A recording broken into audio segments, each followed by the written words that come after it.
सरल सीधे व्यक्ति को संसार में कष्ट सहने पड़ते हैं, पर चालाक व्यक्ति संसार में सुख पाता है, सफल हो जाता है। सफल नहीं होता, ये गलत शब्द है। सफल नहीं होगा। अभी कोई चालाकी से सफल हो सकता है। रावण जैसा कोई चालाक पुरुष था, सब विद्याओं का ज्ञाता, परम चालाक था। कालनेमी से बढ़कर कोई चालाक था?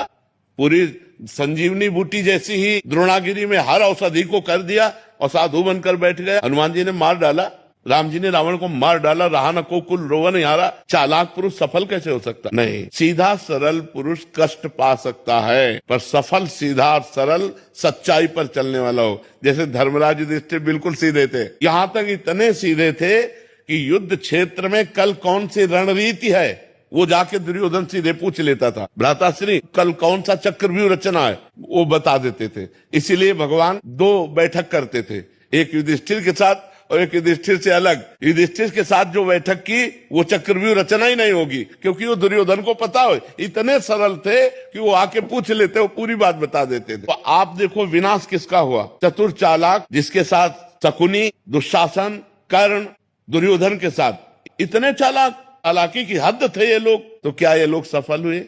नहीं, सफल हुए सीधे साधे युधिष्ठिर जी महाराज। तो चालाक पुरुष तुम्हें सफल होते नजर आएगा, लेकिन सफल नहीं हो सकता। सीधा साधा पुरुष तुम्हें दुख भोगते नजर आएगा, लेकिन वो दुख भोगेगा नहीं, आगे चलकर वही विजय को प्राप्त होगा।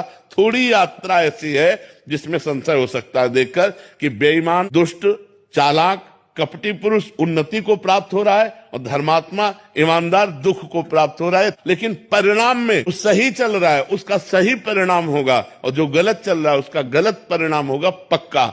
उसका पुण्य उसको साथ दे सकता है, लेकिन जो जीवन का परिणाम है वो ये पद नहीं है। मरोगे तो तुम्हारे साथ पद नहीं जाएगा, तुम्हारे साथ रुपया नहीं जाएगा, अच्छाई जाएगी, तुम्हारे सत्कर्म जाएंगे। और ये पक्की बात समझ लो, जब आपके आचरणों का, और भगवान ऐसी बुद्धि भ्रष्ट कर देते हैं कि खुला आचरण उसकी गंदगी सामने आ जाती है। आदमी की इज्जत चली गई तो किस योग रह गया? तो ये पक्का समझ लो, अच्छा पुरुष और धर्मात्मा पुरुष दुखी हो सकता है लेकिन हार नहीं सकता।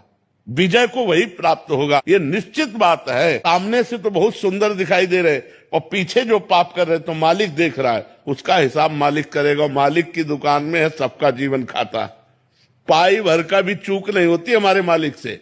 एक एक बात का हिसाब होता है। अगर हमने अंगुली भी उठाई है तो उसका भी हिसाब है कि क्यों उठाई और कैसे उठाई। परमात्मा सबको देख रहा है, इसलिए ये मत जानो कि कोई देख नहीं रहा है, हम अच्छाई कर रहे हैं, हमें बुराई पर बुराई मिलती चली जा रही, कोई हमारे देख नहीं। परमात्मा देख रहा है। और जो एक है कि मैं छल कपट बुराई से बढ़ रहा हूं, तो देख लेना तुम नष्ट हो जाओगे।